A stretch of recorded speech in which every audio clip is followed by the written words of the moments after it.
하나님께로부터 났을까요? 우리 여기 13절 한번 볼까요? 13절 같이 시작. 이는 혈통으로나 육정으로나 사람의 뜻으로 나지 아니하고 오직 하나님께로부터 난 자들이니라. 누가? 저와 여러분들이 하늘로부터 왔다는 걸, 하나님의 자녀를 일컫는 것입니다. 이게 이제 오늘 주제고, 제가 이걸 제목으로 잡았어요. 그러면 하나님께로부터 난 하나님의 자녀들이 어떻게 살아가야 되는가, 오늘 본문을 통해서 저희가 같이 보도록 하죠. 6절에 보니까 6절에 그렇게 되어 있죠. 하나님께로부터 보내심을 받은 사람이 있으니 그의 이름은 요한이라. 그가 증언하러 왔으니 곧 빛에 대하여 증언하고 모든 사람이 자기로 말미암아 믿게 하려 함이라. 여기에서 보내심을 받은 요한은 세례 요한을 이야기하는 겁니다. 제자 사도 요한이 아니라 세례 요한을 얘기하는 거예요.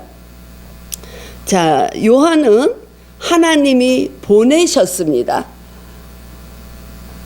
그 목적이 예수 그리스도를 증언하게 하기 위해서 하나님이 보내신 마지막 선지자예요. 구약의 마지막 선지자죠. 자, 그러면 하나님은 요한만 보낸 게 아니라 저와 여러분들도 이 세상에 보내셨습니다. 믿으십니까? 아멘이에요. 우리가 아까 12절에서 본 것처럼, 13절에서 본 것처럼 우리가 물리적으로 부모님을 통해서, 이 남자의 씨를 통해서 우리가 세상에 태어났지만 그 어떤 사람도 누구나가 하나님이 보내신 뜻이 있다는 것이에요. 하나님의 목적이 있다는 것입니다. 그래서 이 땅에 태어난 모든 사람들은 한 사람도 그냥 온 사람이 없다는 거예요. 그래서 우리가 어려움에 있으면 나 같은 것이, 되게 보면 제가 이제 그 인생에 대한 그 글이 유튜브에서 요새 좀 많이 보고 있어요. 거기 보면 감동 사연으로 올라오는 글들이 참 많이 있습니다.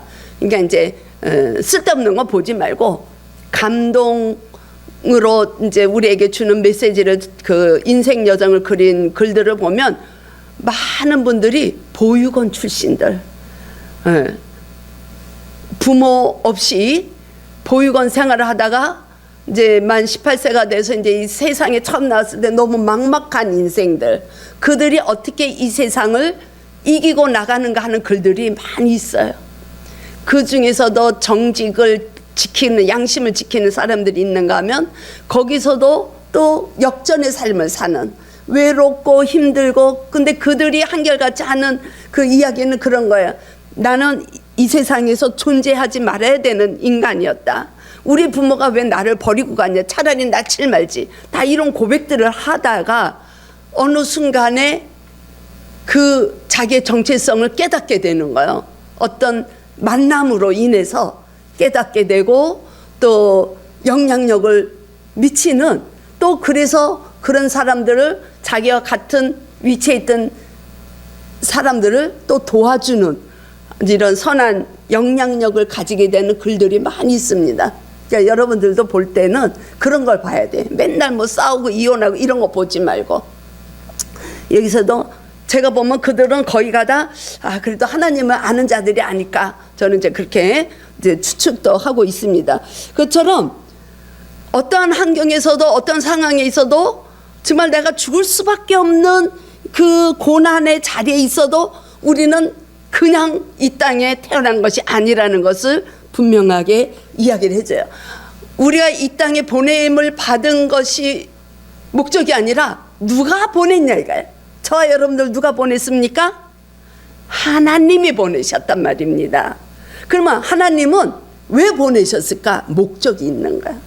저를 보내신 목적이 있고 우리 가족들 한 분 한 분을 이 세상에 보내신 목적이 있어요. 그 목적이 요한을 통해서 그리스도를 증언하는, 그리스도를 증거하는, 복음을 나타내는 그 선지자로 보내신 것처럼 저와 여러분들이 하나님이 나를 이 세상에 보냈다는 것을 우리가 인식할 때 그 고백을 할 때 우리는 나에 대한 정체성을 발견하게 되는 거예요.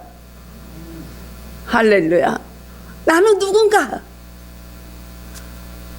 우리가 지난주에는 예수님은 누군가? 근데 영원히 영원전부터 계셨고 영원히 계실 말씀이 성육신으로 오신 실체 그리스도가 참빛으로 오셨다. 그분이 예수 그리스도다. 예수 그리스도가 왜 오셨냐? 우리의 죄악된 모든 것에서 해방되게 하시려고, 상한 심령을 회복하게 하시고 우리의 위로를 주시고 우리에게 힘을 주시고 소망을 주시기 위해서 우리의 죄사함을 완전히 죄에서 끊어버리게 하는 그 구속주로서 오셨다는 것을 말씀을 드렸어요. 근데 오늘은 우리 다 몰라도 하나님께서 나를 이 세상에 보내셨다, 요거 하나만 우리들이 고백하는 마음을 가지고 오늘 예배를 마친다면 우리는 오늘 예배를 잘 드리시는 겁니다. 그때 정체성이 발견이 돼요. 내가 누구지? 여러분들은 자신이 내가 누군가 한번 생각해 보셨나요? 지금 그 답을 갖고 계시나요? 저는 한 50년 정도를 그냥 그럭저럭 내가 이 땅에 태어났으니까 열심히 살고 양심적으로 살고 그러면 됐지, 죽은 다음에 내가 뭐가 됐는지 알게 뭐야? 이러고 살았어요. 이 세상에서 그냥 바르게 살면 되는 줄 알았어요. 근데 예수님을 만나고 예수님의 그 빛이, 참빛이, 절대적인 그 본질의 빛이 제 마음을 비춰주시니까 제가 누구지 하는 게 눈이 떠지더라고요. 제 자신을 보니까. 그래서 어느 날은 이게 정말 산천이 너무 다르게 보이는 거야. 매일 똑같은 나무를 보는데도 너무 자연이 새롭게 보이는 거야. 색깔도 너무 푸르고. 그래서 내가 누구지? 그럴 때 지하철에서 많은 사람들이 바삐 움직이는 것을 보고 어떤 생각을 했냐면, 저 사람들은 어디로 갈까? 저 사람들은 무엇을 향해서 갈까? 저 사람들은 주님이 계신 걸 알까? 이런 생각을 제가 했어요. 그런 생각을 하고 나의 정체성을 발견하고, 정말 주님 때문에, 오직 주님밖에 없구나, 주님만이 나의 삶의 전부구나, 이런 인식 속에서 고백하면서 살아가니까 나의 삶이 변화가 오더라는 거예요. 정체성이 바뀌면, 정체성이 바뀌는 거 아니죠. 정체성을 발견하면, 내가 누군지를 알면 우리의 삶은 달라지게 돼 있어요. 그러면 그 달라진 삶 자체가 그리스도를 증거하는 삶이 되는 줄 믿습니다. 우리가 주님을 증거하기 위해서 전도를 나가고 선교를 나가고 하잖아요. 그것도 물론 그렇지만 어떤 의미에서 정말 그 본질적인 그 의미에서 보면 내가 복음적으로 사는 그 그리스도의 생명으로 사는 삶을 살아낼 때 그 자체가 증거가 되고 증언이 되고 증인이 되는 거예요. 그래서 나의 삶을 보고 주님의 향기가, 빛이, 생명이 흘러나가는 삶을 우리가 살아내야 된다는 거야. 그러려면 이 세대를 본받지 말고 가야 돼. 지금 얼마나 폐역한 시대에 우리가 살고 있어요. 자연도 자꾸 훼손이 돼서 걱정해. 우리 후손들이, 다음 세대들이. 우리가 우리의 이익을 위해서 이 자연을 훼손시키고 땅도 그냥 다 산도 없애고 그냥 부동산으로 그냥 재건축하고, 그 자연 훼손되는 거를 감당해야 되는 거는 우리 후손들이란 말이죠. 응? 그런 거에 또 잘못됐구나 하는 것을 우리가 눈뜨게 되는 거야. 그거는 주님이 원하시는 삶이 아닌데, 우리가 그렇게 죄악된 이 폐역한 나의 이익만을 위해서, 우리 가정만이 잘 먹고 잘 살기 위해서 사는 이때에 우리는 주님이 보내신 자로 주님의 목적에 이끌려 사는 삶이 되기를 축복합니다. 그렇게 고백하고 살 때 우리는 잘 사는 거예요. 돈이 많아서 잘 사는 게 아니에요. 돈이 많은 사람들은 그냥 부자로 사는 거예요. 진짜 잘 사는 거는 복음으로 사는 거야. 예수 그리스도로 인해서 살 때 우리는 정말 사라지는 기쁨을 누리고 삶 속에서 목적을 알면서 가는 거야. 그게 이제 이 사도 세례 요한도 그걸 감당하려고 예수님 오시기 6개월 전에 이미 오신 거죠. 그랬는데 보니까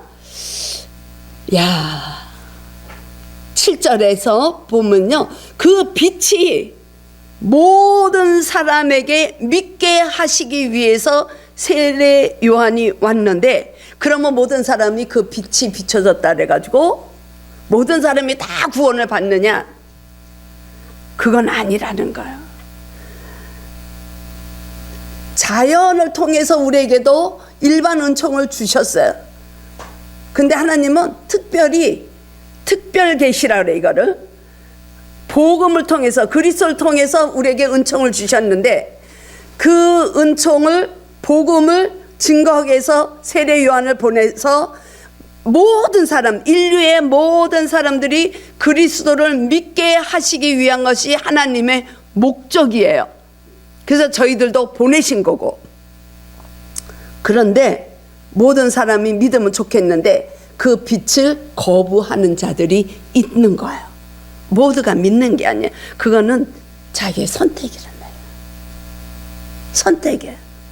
그래서 이 세상은, 어둠으로 가득한 이 세상은 왜 그래요? 아담의 죄가 들어오고 나서는 이미 세상은 어두움이에요. 왜? 인간이 이미 타락했기 때문에 인간의 본성은 죄밖에 없어요. 죄 덩어리들이 모여서 사는 이 세상은 다 어둠에 눌려서 사는 이 세상에 빛이 비춰졌지만 그 빛을 받아들인 사람은 구원의 길로 가는 것이고, 그 빛을, 그 참빛을 거부한 사람들은 심판의 자리에 있을 수밖에 없다는 겁니다. 그런데 감사하게도 오늘 예배를 드리는 우리들은 모두가 수락해 해줘야 돼요.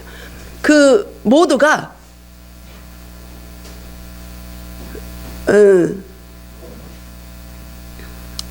이게 말씀이 집중이 돼야 되는데 저렇게 하나가 딱 걸려버리면 이게 맥이 끊어져.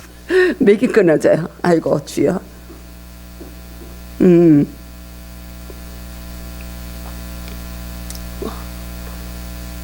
저와 여러분들은 모두가 그 빛을 받아들인 은혜의 사람인 것이죠. 그래서 바울은 에베소서를 통해서 그렇게 얘기를 해요. 은혜라는 거, 그거를 하나님의 선물이라는 거예요. 그래서 우리는 믿음의 자녀가 됐어요. 근데 이 믿음은 그래서 내가 믿으려고 애써가지고 믿어지는 게 아니라는 거예요. 하늘로부터 온 하나님의 선물이에요.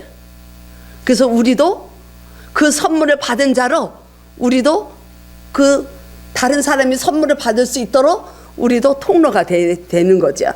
우리가 일하는 장소에서, 아니면 주부로서 뭐 가진 게 많습니까? 가진 게 많은 대로, 가진 게 없어요? 없는 대로 우리의 형편의 그 상황 속에서 우리는 믿음의 생활을 통해서 주님의 그 목적이 우리 삶을 통해서 흘러가야 되는 것을 오늘 말씀하고 있는 것입니다. 그래서 8절에 보니까 마찬가지죠. 이 빛을, 그는 이 빛이 아니요. 이거는 세례 요한은 참빛이 아니라는 것, 빛을 증언하기 위해서 온 자라는 것이죠.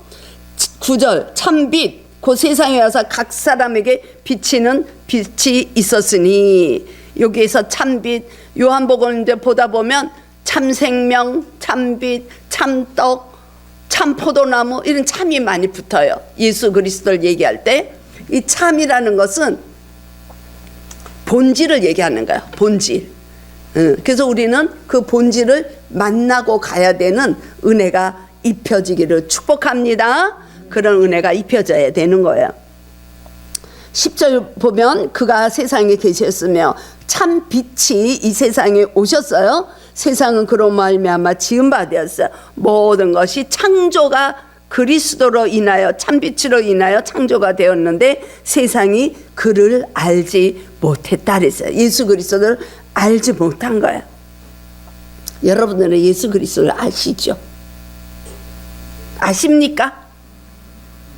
아이, 자신 있게, 확신 있게 그리스도를 아십니까? 우리는 그리스도를 알고 있어요. 근데 이 알고 있다는, 이 안다는 뜻이 그냥 예수 그리스도는 우리를 구속주로 오셨고 또 십자가에서 돌아가셨고 부활하셨고 이런 지식을 아는 거를 안다고 얘기하잖아요. 이 성경에서 아는 거는. 하나님을 안다는 것은 하나님이 천지를 창조하시고 우리를 하나님의 자녀로 만들어 주시고 성부 하나님이시고, 그럼 우리가 지식으로 알 수 있지만 그거를 안다고 얘기하지 않아요. 여기서 안다는 거는 관계를 얘기하는 거예요. 관계를. 우리 권사님이 가끔 그러시죠. 우리 배 목사님만 같으면 정말 내가 너무 편하겠다고. 배 목사님 같은 사람이 내 남편이라면 또 저도 아이고 저분이 저런 분이 내 남편이라면 저분이 내 남편이 이런 생각 할 수가 있어요. 사람들은. 근데 그거는 지식으로 아는 거잖아. 지식으로. 정보를 아는 거야. 그 사람에 대해서.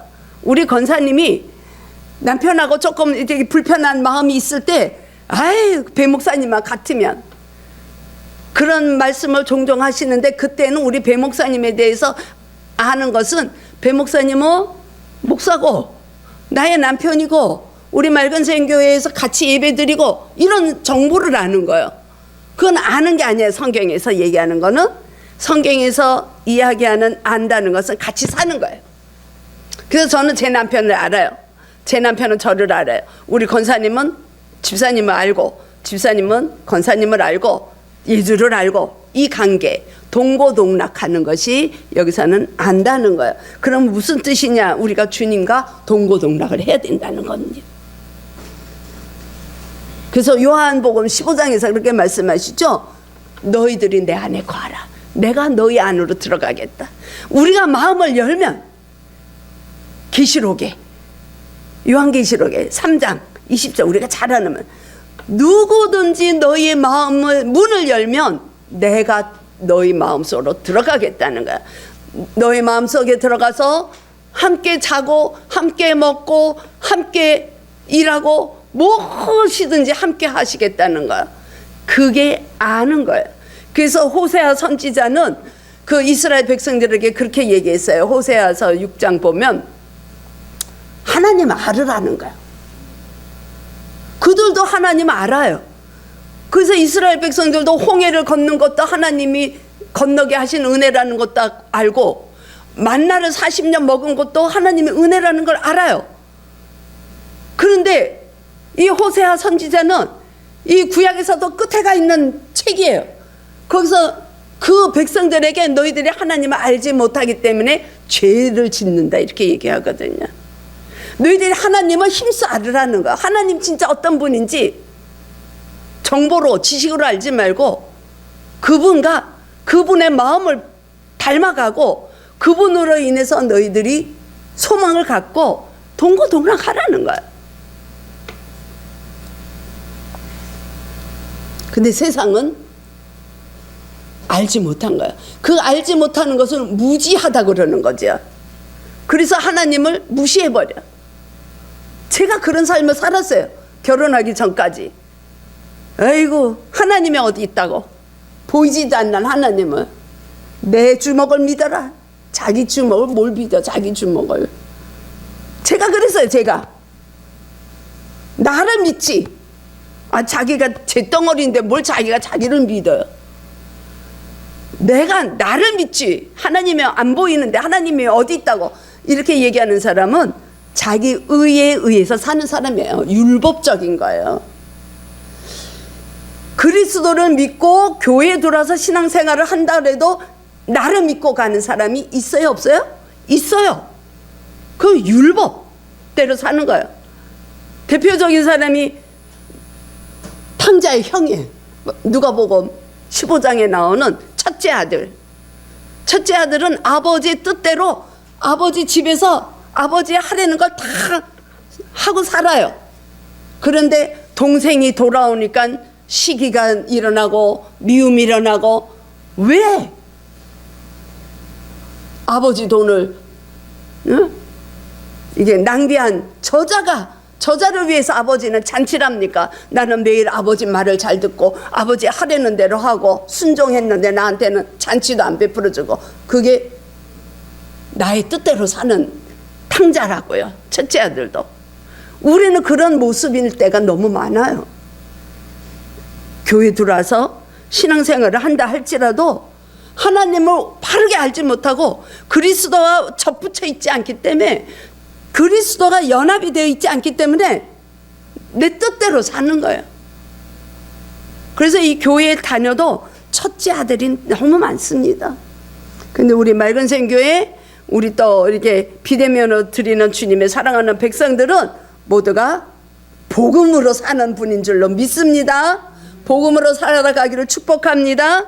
그러려면 빛이 온전히 거하는 자들의 삶은 복음으로 가는 거예요. 어머 은혜네, 감사하네, 그런 거예요. 그런 고백이 나오는 거예요. 그래서 저 같은 경우에도 예수님을 진짜 만나고 나니까 말이 바뀌더라고요. 우리 지난주에도 제가 그런 말씀을 드렸는데, 내년에는 우리가 감사의 언어로 좀 바꾸자고요. 금방 확 안 바뀌지만 어머 감사하네, 감사하네. 남의 일이라도, 남의 일이 잘된 것을 들으면 어머 축하해, 너무 감사하네. 말로는 감사하는 것 같고 축하하는 것 같지만 이 속에서는 어디 네가 나보다, 이런 마음이 있으면 안 된단 말이죠.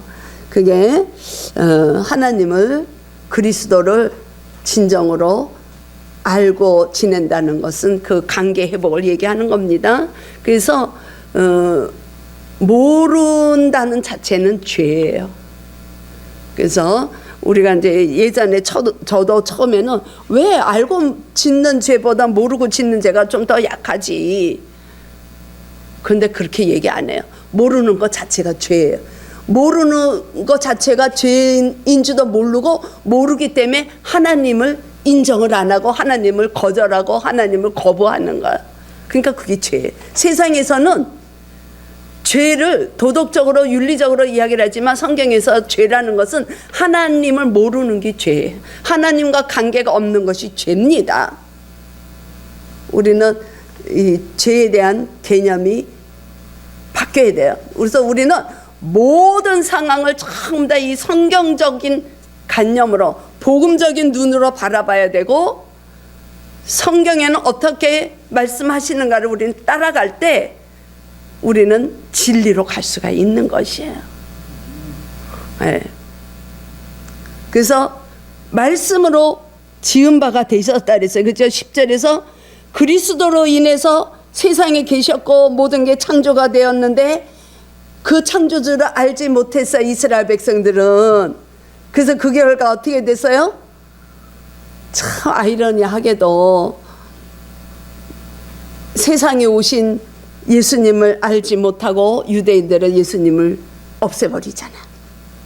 예수님이 이 땅에 오신 것은 우리의 죄에 관한 것을 다 없애버리시려고, 악을 없애버리시려고, 악을 제거해 주시려고 이 땅에 오셨는데, 그 예수님을 잘 모르니까, 무지하니까 유대인들은 예수님을 없애버리는 거야. 참 아이러니하죠. 창조주가 이 세상을, 정말 이 세상에 존재하는 악을 제거하고 다시 살리려고 오셨는데 이 세상에 있는 어둠은 모르는 거야. 이게 5절에서도 그런 것처럼 빛이 어둠에 비쳤는데 어둠이 깨닫지 못하니까 빛을 없애버려. 야, 정말 참 기가 막힌 아이러니예요. 그들은 11절에서 무엇이라고 말씀합니까? 영접하지 아니했다, 이렇게 이야기합니다. 그래서 하나님을 거부하는 자, 그리스도를 거부하는 자는 영접하지 아니했다, 이렇게 얘기해요. 자, 12절을 보겠습니다. 12절. 영접하는 자 곧 그 이름을 믿는 자들에게는 하나님의 자녀가 되는 권세를 주셨습니다. 저와 여러분들에게는 하나님의 자녀가 되는 은혜의 축복을 누릴 수 있는 그 풍성함이 우리에게 부요함이 주어진 줄로 믿습니다. 그게 여기서는 권세로라는 말로 표현을 한 거예요. 권세는 우리가 생각하는 어떤 파워를 얘기하는 게 아니에요. 세상에서 얘기하는 권세가 얘기하는 게 아니에요. 하나님의 자녀로서 누려야 되는 특권을 얘기하는 거예요. 여러분들은 하나님의 자녀로서 누릴 수 있는 특권을 지금 누리고 계시죠? 세상 속에서 살아가실 때, 일터에서 일하실 때, 있는 자리에서 학교에서 공부할 때 그 풍성함을 누리고 가야 됩니다. 아멘이요, 아멘이요. 그걸 권세라 그래. 이 세상에서는 세상에 우리 배 목사님이 96년도에 처음으로 이제 구현을 할 때 보니까 그 동네 조그만 동 하나에서 구현이 됐는데도 어떻게 보면 그 권세라는 게 있더라고요. 본인은 안 그런 우리 남편은 제 남편이지만 굉장히 정의로워요. 불의와 타협을 안 하는 정의로운 자예요. 전 알아요. 그런데 그 구현이라는 그 작은 일에도 그 주위에 있는 사람들은 우리 남편을 이렇게 보더라고요. 그게 세상에서 이야기하는 권세예요. 근데 우리는 하늘나라의 권세를 잡은 자예요. 하늘나라에 있는 그 부요함을 누리는 자예요. 야, 우리는 비교도 안 되는 거예요. 이 세상에서 주는 어떤 그런 부요함, 풍성함하고는 우리는 비교도 안 되는 삶을 살고 있는데도 우리는 누리지 못한 안타까움이 있으면 좀 거시기 하죠. 이제부터라도 그 풍성함을 누릴 수 있는 부요함이 주어지기를 축복합니다. 그래서 예수님은 요한복음 10장에서 그렇게 얘기해요. 내가 이 세상에 온 것은 내 자녀로 인해서, 내 양으로 인해서 영생을 얻고 생명을 얻고 그 생명을 풍성하게 살아가는 기쁨을 맛보게 하기 위해서 나는 선한 목자로 왔다 그랬어요. 나는 내 목숨도 버린다 이렇게 말씀을 하신다고요. 그거를 우리는 증거를 하는 자로 살아야 되는 거예요. 근데 우리는 어때요? 우리 지금 삶의 모습을 보면 우리가 아까 302장에서도 찬양을 했지만 깊은 그 은혜의 바다 속으로 들어가야 되는데 우리는 조그만 걸림돌만 있으면 두렵고 근심하고 염려가 많아서 그 해변가에서 팔딱팔딱거리는 소리에 물가에서 그 얕은 파도 소리가 철렁거리는데 우리는 두려워하고 그 바닷속으로 못 들어가는 거야. 바닷속으로 들어가야 돼. 언덕을 떠나서 그 깊은 바닷속으로 깊이 들어가면 정말 바닷속이 정말로 장관이더라고요. 그 사진으로 보고 텔레비에서도 보면 어떻게 저렇게 신비하고 아름다운 게 바닷속 저 깊이에 있는가. 우리는 그 깊이 들어가야 하나님의 그 크신 충만함을 우리는 누리고 갈 수가 있어요. 그래서 우리는 항해를 하는 거예요. 우리는 우리를 그 소원의 항구까지 이끄시는 분은 주님이에요. 내가 혼자 인생 여정을 가는 게 아니에요. 주님이 나를 붙들고 갈 때 우리는 깊은 바닷속에서 헤엄치고 갈 수 있는 줄로 믿습니다. 거기까지 가야 되는 것이 하나님으로부터 난 자들의 삶이 되는 거예요. 왜 그래야 되는가? 우리는 그러지 않으면 주님을 증거할 수가 없어요. 내 삶이 두렵고 지금 내 이 작은 문제에서 내가 전전긍긍 하는데 무슨 복음이 거기서 나옵니까? 주님을 어떻게 내가 흘려보내겠어요? 기쁨이 내가 막 넘쳐야 그거 가지고 흘려보내는 거야. 주님의 사랑이, 주님의 기쁨이, 주님의 소망이, 주님으로부터 오는 모든 것이 저와 여러분들로부터 아주 넘치는 은혜가 주어지길 축복합니다. 제가 어저께 이거 꽃꽂이 해놓고 너무 기쁘더라고요. 막 감격했어요. 이거 하나만 해놓고 막 사진 찍고 기뻤어요. 근데 이것까지 다 완성하고 불 켜고 다 하니까 너무 기쁜 거예요. 근데 그 기쁨을 나눌 수 있는 사람이 없는 거예요. 그래서 내가 우리 톡방에다 이 사진을 올릴까 하다가 아이 그럼 내일 와서 우리 집사님들 권사님들 우리 성도들이 좀 기쁨이 덜하겠지 하고 서프라이즈 하려고 제가 안 올렸어요. 오늘 와서 깜짝 기쁨을 좀 맛보시라고. 이쁘죠? 제가 해마다 했는데 금년에 제일 마음에 들더라고. 너무 제가 해놓고서 너 뿌듯했어요. 주님을 믿으면 그런 거예요. 별거 아닌데도 우리는 거기서 기쁨을 보는 거예요. 아까 예주 들어오면서 와 하고 들었잖아요. 그 맛이 우리가 누구나가 다 할 것 없이 삶 속에서 와 주님 때문에 와 주님 때문에 나는 소망이 있고 자 주님 때문에 나는 이길 수가 있구나.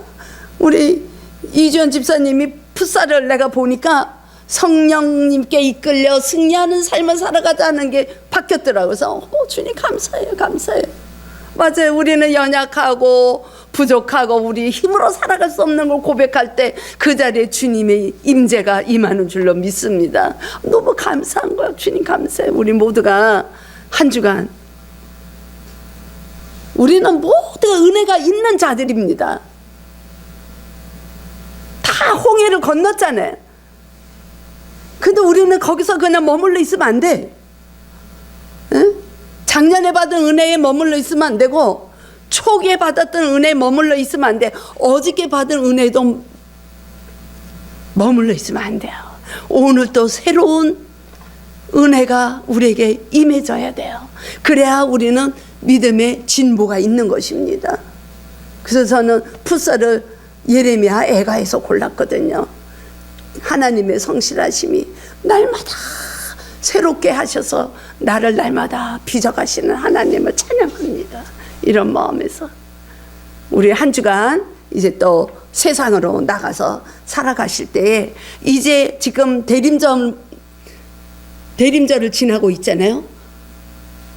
이미 오셨지만 우리는 다시 오실 그 그리스도를 소망하면서 또 한 해를 마무리하는 마음으로 그동안에 얼마나 우리가 감사했나 아니면 아쉬웠나 이런 송구영신을 또 준비하는 성탄절을 준비하는 우리의 삶이 되어서 내년에는 더 요한복음을 통해서 정말로 하나님 안에서 거듭나고 하나님을 만나고 하나님을 보고 하나님의 말씀을 들을 수 있는 저와 여러분들의 삶이 될 수 있기를 주님의 이름으로 축복합니다. 주님 감사합니다. 그렇습니다. 우리가 주님을 알지 못하기에 주님을 잘 알지 못하기에 우리는 나의 뜻대로 살아갑니다. 우리가 주님을 사모함으로 날마다 우리를 새롭게 재창조해 가시는 그 주님의 그 빛을 받아 우리가 빛된 자로 살아나갈 수 있도록 그래서 우리가 있는 장소에서 있는 모습대로 나의 형편대로 주님을 증거하고 증언하고 증인이 되는 삶이 될 수 있도록 깨닫게 하시니 주님 감사와 영광을 올려드립니다. 언제까지나 늘 끝까지 동행하여 주심을 믿고 감사드리며 우리 주 예수 그리스도의 이름으로 기도드립니다. 아멘. 아멘. 305장 찬송하겠습니다. 우리 오늘 또 솔리스트가 또